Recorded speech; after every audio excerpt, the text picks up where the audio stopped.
What's good, y'all? Kyle. Welcome back to my channel. And the Milwaukee Bucks gotta be the luckiest team on planet Earth because what just happened just now was just ridiculous. But yeah, man, subscribe to the channel, trying to hit 400, trying to hit 1,000, all that stuff. Just subscribe, like the video, comment, do all that good stuff. But yeah, what just happened in that game just now got me wild tight because the way that Steve Nash is showing he really can't coach has just been so blatant, especially in late games this entire season. But he really just, it's really just the most simple stuff that's so easy to stop. Like for the final play, how in God's name has the final play, a Bruce Brown layup over 7-foot tall Brook Lopez? Why is that the call? Why is that the the option? I know it went, I know it, just rolled down to the floor. Kyrie had to pass it to Bruce Brown. He had to go for that layup, but you would think that there'd be a better out of bounds play than that. And then on the last play, Kevin Durant has two dudes on him, before the ball's even inbounded.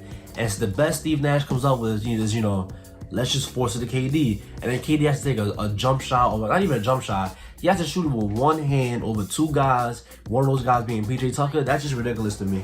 But yeah, man, the Bucks should feel, really in the middle about this game because, every game without Harden, the Bucks should feel in the middle about because they had to really fight and claw. And, credit to them. Giannis, had a great game, but Chris Middleton, man, what a bounce back from Chris Middleton. 35 points, man, and 35 points and 15 rebounds. And, he had a bunch of late clutch shots. He was hitting a bunch of late, mid-ranges. And, the whole game, he was just doing really well, from a shot maker standpoint. And Jrue Holiday had 9 points, but he had that huge layup at the end. And, he hit Kyrie with that spin move. But the real story of this game is that the Bucks can, they actually have some heart. Giannis Antetokounmpo had another, bounce back game. Not that he had a bad game in game 2, but he had 33 this game. And, the thing with watching Giannis that's so frustrating is that some plays that he just settles for a jump shot, like there were a lot of plays where he tries to, back it out. He tries to run, do that little weird little cross he does. And, Blake Griffin and Nick Claxton, credit to them, they stood right in front of him. And it's like, once he sees any kind of resistance at the rim, he spins around, one leg, Dirk fade. How many Dirk fades a game do you think Giannis takes? I think it's at least, 30,000 Dirk fades a game for Giannis because, he can hit that shot, but that should not be just his, automatic counter to somebody being in front of him at the rim, especially when he's not that great of a shooter at all. And, the pull-up threes have got to stop, man. Like, they're only good if they go in, you know what I'm saying? Like, when I'm watching Giannis and he shoots a jump shot, I'm like, oh, man. But then when it goes in, I'm like, oh, okay. But when he misses, it's like, oh, my God, he should have just drove to the rim. And, the Bucks, not the Bucks, the Nets defense should not be stopping Giannis from getting to the rim. And it hasn't. But, yeah, the Bucks went to a lot of that, Giannis pick and roll. They went to a lot of it with Chris Middleton. That's how Chris Middleton was able to get a lot of, in-between mid-range shots. Jrue Holiday. It seems like the big three in Milwaukee cannot have a good game, together in this series because it's always one of them that's always, trash, or two of them that's trash. And, this game, that just wasn't the case. But PJ Tucker, he did as good of a job on KD as one can do. Because KD, late in the game was hitting a lot of tough shots, as we know KD to do.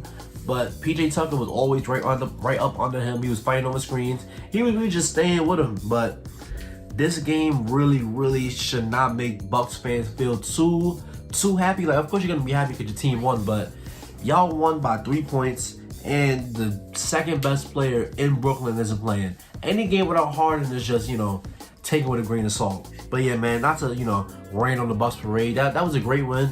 They showed that they can, make shots late, but what Mike Budenholzer, oh, Lord have mercy, Mike Budenholzer, even saying this name makes you want to just vomit. But that man is playing Brook Lopez serious minutes in late game. And the reason that KD was able to make all of these late, clutch, tough jumpers, while he's, in the pick and roll with Bruce Brown, while he's, while PJ Tucker has to fight over a screen, where's Brook Lopez? Brook Lopez is in the paint and basically leaving KD wide open. Now, credit PJ Tucker for fighting over the screen, but still, he still gets a little bit of daylight, a little bit of room to pull up because Brook Lopez is still in the game. I don't understand why Brook Lopez is sniffing playing time in a late game like this. He should play maybe like 20, 22 minutes per game just to get some easy, dump offs to the paint, some easy, uncontested threes, but when it's a close game like this, you need to take Brook Lopez out. When Brook Lopez is in a game like this, every pick and roll he's in the paint, that's hurting the defense. It's making it too easy for the Brooklyn Nets. If James Harden would have played in this game, they would have lost by 20,000 points. But, you know, it happens. I don't know what's going on with Joe Harris. He had 3 points. He was missing a lot of wide open shots. And, you know, we're not used to seeing that from Joe. So hopefully he bounces back. Let's see, who else? Mike James didn't have a good game. He only played 12 minutes. Blake Griffin came back down to earth, which I figured would happen because his first 2 games would seem like anomaly games. It seemed like, you know, too good to be true. He played 30 minutes at 5.6 rebounds, 2 assists. But, you know, just credit Blake Griffin and Nick Claxton for, you know, offering as much resistance against Giannis as, you know, humanly possible. Because, you know, it really is a shame that they are in single coverage against Giannis. Like, and it's not always single coverage because they do pinch on Giannis most of the time, but it's mostly single coverage, you know what I'm saying? Like, it's mostly just one-on-one. There's no doubles. Like, it's mostly single coverage.